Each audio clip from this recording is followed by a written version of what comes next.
When we think of AI these days, our minds probably jump to chatbots or maybe those wild image generators.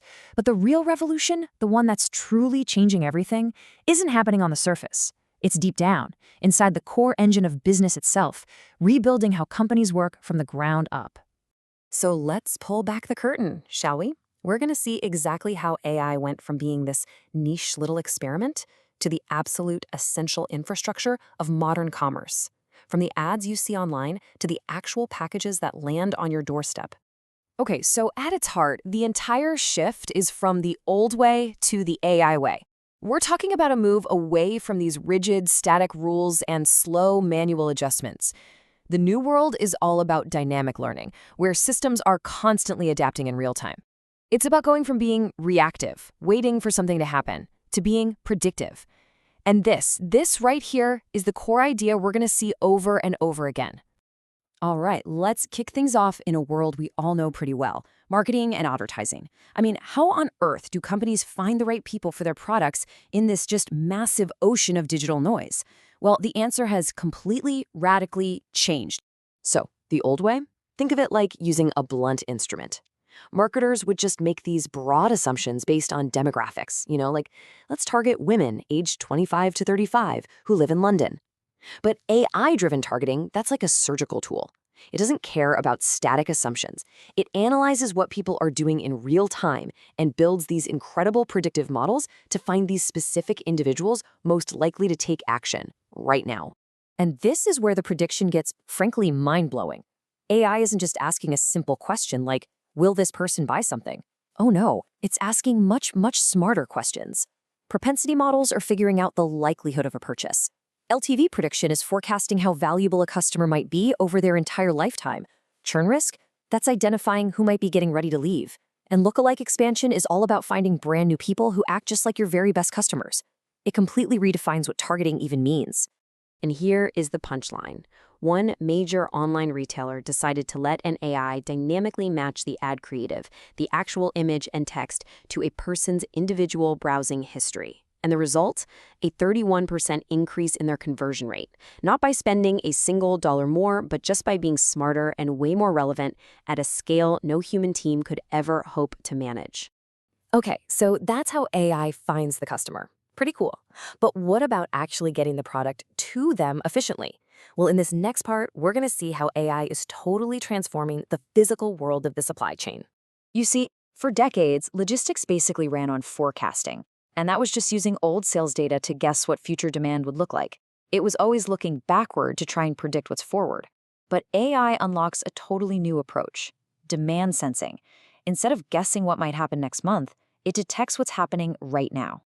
A fantastic way to think about this is with a weather analogy. Traditional forecasting is like the weather report telling you there's a 30% chance of rain tomorrow. It's a guess, a probability. Demand sensing, on the other hand, is like looking at the live weather radar and seeing the actual storm moving in. One is a prediction, the other is reality happening in real time. And how in the world does it build that live radar? Well, by pulling in and making sense of an incredible amount of different data. The AI isn't just looking at past sales anymore. It's scanning point-of-sale data from stores, it's watching web traffic, it's analyzing social media sentiment, looking at what competitors are pricing things at, local events, even weather forecasts, all to get a complete up-to-the-minute picture of demand. And here's what that can do. A major European retailer used a type of AI called reinforcement learning, which is basically where the system learns from its own trial and error, to manage how it restocked fresh food. By sensing demand and tweaking orders in real time, they cut out of stocks by 15%. That means more sales, less waste, and happier customers, all because the system could adapt on the fly. Okay, so we've found the customer, and we have the inventory all ready to go. But how do we protect this whole system? Our third section is all about how AI has become the absolute front line of defense against some seriously sophisticated digital fraud. The old way of catching fraud was based on these really simple, static if-then rules. Stuff like, if a transaction is over $1,000 and it's from a new country, then block it.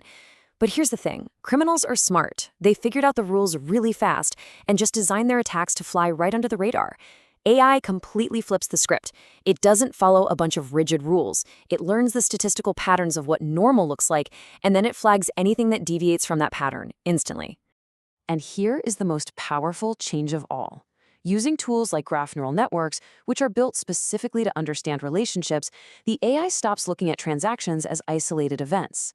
Instead, it starts to see the entire hidden web of connections between accounts, devices, and behaviors that can reveal a massive coordinated attack that you'd otherwise never see. And the result of that network level thinking is just incredible. Look at this. A payment processor that used this approach saw two massive improvements at the same time. They actually increased the amount of fraud they caught by 25%, while, and this is huge, they reduced the number of times they accidentally blocked a legitimate customer by 40%. So it's not only better at catching the bad guys, it's way better at not bothering the good guys. It's a total win-win. So we've seen AI in marketing, in logistics, and in security. But the real future, the big unlock, isn't about these things working separately. It's about them all coming together to form one single, intelligent, super responsive system. And this is what that integrated system looks like. The best way to think about it is like a flywheel. First, AI-driven targeting finds the customer. Then, attribution models measure what worked and what didn't. And then, this is the key, those insights feed right back in to make the customer segments even sharper for the next time. Each and every rotation of this flywheel makes the whole system smarter and more efficient, just building momentum all on its own.